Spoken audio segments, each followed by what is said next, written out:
ahead and just bloody use them all willy-nilly. Okay, I've got zinc oxide tape. I've got a face shield. Anybody carry face shields in a med kit? Yeah. I got one on my keys all the time. No, I'm no on one. resuscitation. Right, okay, brilliant. Pass. I've got diurolite powders for heat exhaustion, etc. I'll put in the mineral pack. You got that? Trauma shears. Yeah. Okay. They're blunt on the end, so you basically can't cut into the person that you're trying to take the items of clothing off, and they're very sharp, very good bit of kit. Okay, thank you, Don. I've got some burn cream. Well, it says burn cream, but I wouldn't use it. I've got some lip seal for chap stuff. Don't forget, this is my personal stuff, and I've got some antibiotics and some painkillers and the likes. The main side of it, I've got scalpel, I've got steri strips, I've got plasters, I've got nasal pharyngeals, which is putting an airway in through the nose, which you have to lubricate, and I've also got some airways to actually intubate through the actual mouth as well. I also carry latex and nitrile gloves. The reason I carry two types is some people might be allergic to rubber. Yeah. But you've got to counteract that fast. Okay. How much of an effect can using latex on somebody that's allergic? Shock. Yeah. Really, that bad? That bad. Right, okay. And that quick. Okay. Really fucking quick. Triangular bandage. And because I've got battlefield training, I've got Ashman's chest seals for basically sucking chest wounds. Yeah. I've got two of those. Obviously somebody's having a really bad day. I've got more steri strips. Front and back. In front and back. And I've got some adhesive dressings as well. Now, there's my Israelis in here. They've already come out the green packets. Alright, just makes it easier. Okay, I'll leave all that there for the minute. Before I get into that, I've also got Quick Clot and I've got Celox. If you can get it, buy the Celox, it's much better than the Quick Clot. Okay, the reason being is that if you get the earlier stuff, it cauterises the wound as well as it burns like butter. Is that the bandage version? You got the I think Celox? that's a sponge. Yeah, it's a sponge. So you just cram it in the because I've got the granules. Yeah, which is probably will burn like buggery. Yeah. Unless it's a later generation, which they've modified that now, I believe. Could you just explain to people what Quick Clot and Clot is? Quick Clot and Celox are what they call hemostatic agents. They basically clog or clot the actual wound. Say for argument's sake, I've got a hole in me for a knife or something like that. I put that in there, it will stop the bleeding. It won't stop the internal bleeding, but it will stop the blood coming out. Okay, so it's no good for putting in chest cavities and things like that because it will just screw everything up.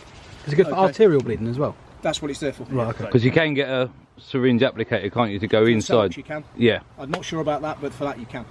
Okay, I bought these off eBay. It doesn't, for me personally, it doesn't matter if they're expired as long as they're sealed and as long as they look serviceable, I'll use them. Yeah. The simple reason is they're sealed up. It's the same as bandages. You always get an expiry date on bandages. There's no real reason for it. They just want to make more money out of it. If they're still sealed and they're still intact and they're still good, then why pay for some more? Okay, but if you can get it and get the training as well, which is important, guys and girls, you get the Celox. It's much superior to that, personally. Okay, right. Years ago, we used to get issued these. These are the old British Army field dressings. The problem with them is they've got a tie similar to that there, and basically what it does, it turns into a shoelace when you tie it around the wound. You can't actually physically tie it around properly because it's just horrible. It's just naff. So what they do is you tear them off and you use what do we call it? Cohesive bandage. Sorry, A cohesive bandage. cohesive bandage, if you like. Yeah, but it's got the little grabs there as well.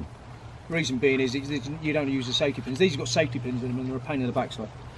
Okay, so right, I've got the bigger version. Okay. Right, I carry a stethoscope. I also carry, that's a blood oxygen monitor. Put it on the finger. You see the medics using them. So I'll actually turn the batteries inside out. That's the one. Okay, so put it on the finger. It also measures the pulse rate and also the amount of oxygen you've got in the system. If it drops below 80, you're in trouble. 84. Vapours everywhere. No, it works as well. Yeah, Damn that should vapours. come up in a minute. And pesky kids. Talking slow. Anything like that. Doesn't bite. Can you have them? Okay. Okay. I know how they work. It shines an LED, it shines two LEDs to the finger. Is that what they are? Measures the difference between the two LEDs coming through. Right. There you go. Monitors it. 99. That's the amount of oxygen. The pulse rate is 82. You don't look impressed, Nigel. Why is that?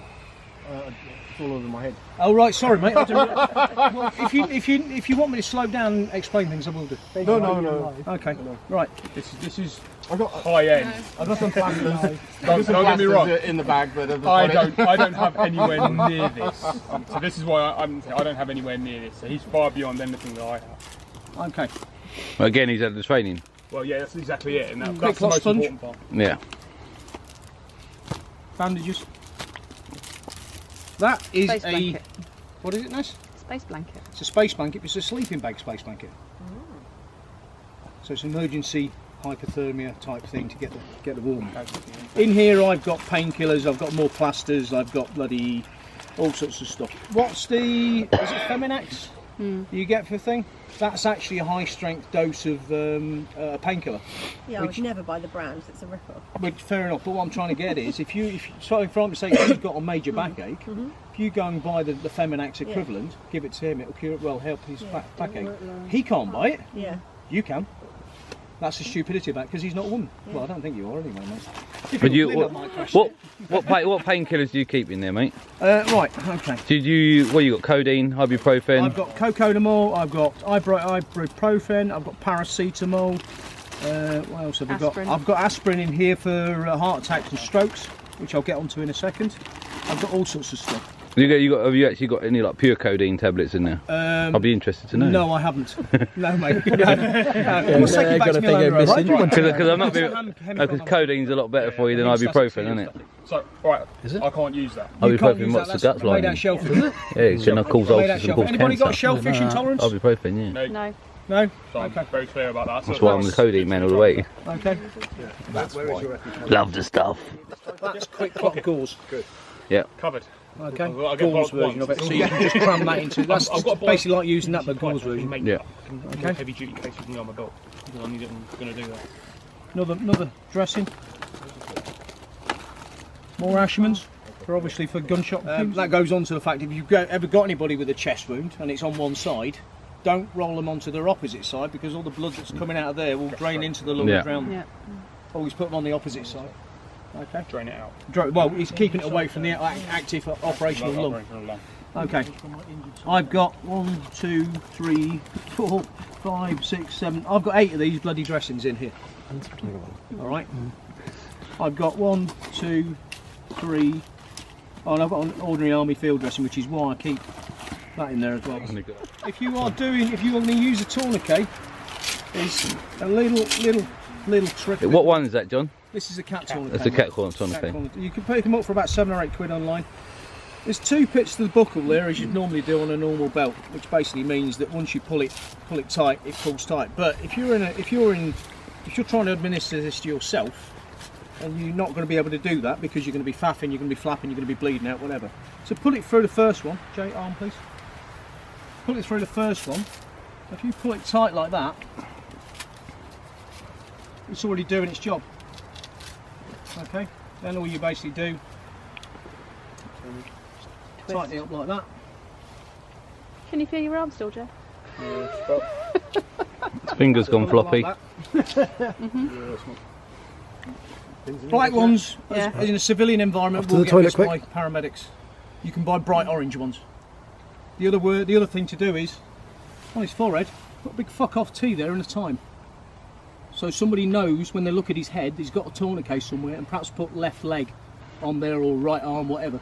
Carry a Sharpie. No, he's probably thinking, undo it, please. Or something like that, that'll work. Anything else will come off, and so at the end of the day, the Sharpie's going to last a little bit longer. True. Because obviously, if you've got blood pouring out everywhere and stuff like that, But if you don't have a essentially I've been Sharpie, holding my legs on it. Got femoral bleed, you need to put it, You need weight to stand on the it. actual. Yeah, you need to stand it with your heel on it into the thing, and then you need to call for help. You can't move that casualty. You're in a dilemma. Do I? Don't I? Don't fucking move it. Wait for the paramedics to arrive. I also carry Tiger Bomb. Everyone know what Tiger Bomb is? You know what Tiger Bomb is? Yeah. You know what Tiger Bomb is? The warming cream. Tiger Bomb's like deep heat. yeah. You know what deep heat is for sprains and things like that. Well, that's what that is. But it's a natural substance. It smells. Lovely. Yep, it does.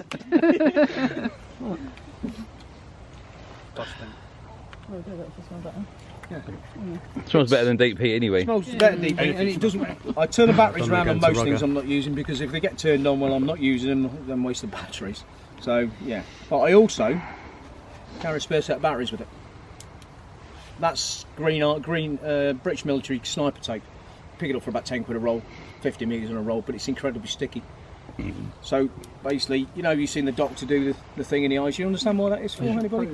Sorry? That's your probe, isn't it? Hopefully. It can be if you like it, young man. Make sure the deep heat. Glenn's not here, is he? Back to the deep heat, yes. Yeah, probing. You're Probe looking that. for iris response. You're also looking for which one's being affected and which one isn't.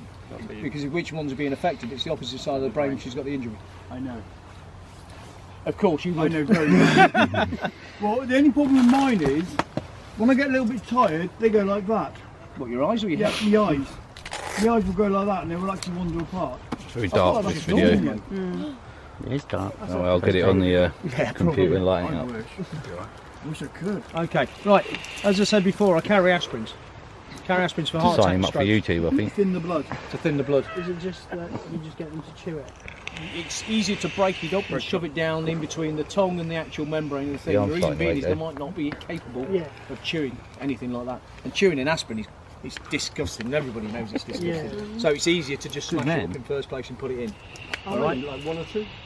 one, just one knife, because it's important to get it in the system, in between, underneath the tongue, in between the tongue and the jaw membrane. Is the softest part of your mouth, so therefore it's like putting Bonjela on kids for painkillers and the likes. So I carry aspirins, I carry a lighter in here. There's some more face masks and some steri-swipes, or steri-wipes, I should say. Okay. You mentioned with the aspirin under the tongue, does it get naturally absorbed under there? Yeah, because it's a thin membrane. Right, Underneath okay. it. It's a reason why cocaine addicts snort it up the nose, because it's going straight into the membrane, straight Right, into the okay. brain. Well, does it work the same between like the gum and the lip as well? You could try it, but it's not going to have as much effect as Right, it will okay. do in the in between the tongue and the Yeah. actual thing. Right. There is another nuclear membrane, but I'm not saying. For ladies. Right, okay. Lots of tape. Or tape, I should say. Little bandages. More dressings. More dressings, more plasters. I also carry a strip, a metre long strip of plasters. The simple reason being is Look at that, I can film that. that's more. That's more. Mine's the same. Is it? Yeah. That's more smaller anti-heat version at home. exhaustion, sort of Really put the minerals good, back. really comprehensive. Sort of like Doria Light. Okay, again you for rehydration. Okay, Replace the electrolytes with salt. that's right. That's doxycycline. That's an antibiotic. Doxycycline is also used for malaria, and it's also used for sexually transmitted infections. STDs. It gets rid of syphilis and one or two others. Oh, that army, yeah? Chuck us a couple of them, Jake. Anybody who wants it, really. I acquired it off a ship anyway. I've got a drink here, may as well wash a couple down. Triangular bandage. There's a couple of triangular bandages in there. Let me just shut that up there. Inhaler do you take? Blue or brown? Ventolin blue. Blue. I've got two of those here. I've got a purple one. So you use salbutamol? Yeah. Right, I haven't got one of those. So's cat as well. Which one? You're getting tired, aren't you? You're getting tired. Yeah, because one of your eye went up like that and the other one went down. No, yeah. Okay. Symbicort. One looking for you, one looking at you. That's what, sorry? Symbicort. Symbicort. Okay. I might have to get you to order You an extra blue one, one. you had. 206. Blue and brown. Got 200 of the brown, 6 of the Ventolin. Yeah. And it's generally like you use it all the time. Nicely in your way, was it? There's no at all. Okay. So I've got the Becatide and I've got the Ventolin. I've also got antihistamine creams, antiseptic creams, small bandages, and Tea tree oil. tea tree oil. Do you know what clove oil's for? Oh, yes. Yeah, teeth. Tea. Right. Carry a small pot of it. Costs about £1 in Superdrug. Yeah, it's an absolute lifesaver as well. Well, Tastes yeah. like crap. Yes, I agree. When it works. But the alternative is worse. Yeah. Tea tree oil. What's it used for, Ness? Antibacterial. And what else? Antifungal, yeah, that's it. Right, so it's myriad of uses. Again, £1 from Superdrug. Great little bit of kit. You can also use it in water as well. Yeah. Okay. It's good for a mouthwash if you've got gum problems along with the... soak. I've used it. Skin, the- eczema. And headlights Yeah. don't like it. No, that's true. It's the only oil that you can use topically without a carrier as well. You got a spare pair of scissors, have you? Forceps and 2 pair of trauma shears. The reason I carry 2 pairs of trauma shears, it's a big bag, I might have 2 people using it. Medical kit. Okay. Same as the forceps. Forceps are for things pulling splinters and other shit out as well, which you can't get. It's no good coming towards somebody with me bloody Leatherman in my hand trying to pull fucking bits off them. It's easier to do it with With the right tool. with a proper tool.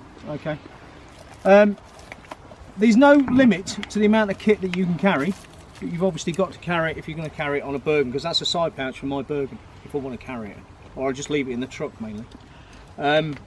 If you do have any medical equipment like the oxygen monitoring, the drugs or anything like that, you as an individual first aider are not allowed to give somebody drugs, whether prescribed or otherwise, and in the workplace. Right, any drugs or any medical equipment that you're unfamiliar with, please get the training to use it. I've had quite a lot. I've got my FPOS at the moment. I'm hoping to go on to my MIRA, but I've had a lot of battlefield training through working overseas in the security industry for the last 12 odd years. And I've worked in some shitty, horrible places, and I've seen some horrible things. But the point being is, if you're not trained on it, don't use it. Because if you make a mistake and kill somebody, not only are you going to have to live that for the rest of your life, there's a possibility you're also going to jail. If you treat an American in an environment like Afghanistan or something like that, and you basically kill them, that family will sue you because you were treating their thing, and it's getting like that in the UK now as well. Unfortunately. What's the side pouch that you're actually using at the moment for your kit? What this? Yeah. This is a PLCE Medics side pouch. It's about 20-30 quid on eBay. Don't come off often. I wanted a plain green one to match me Bergen, but I couldn't bloody qualifications, because at the end of the day, you never know you're going to be helping somebody on a camp or just somebody in the street. It's really important to have that sort of training and help each other out. Some people go, no, I don't want to do anything. I can't stand the sight of blood. At the end of the day, you might be saving somebody's life. There is also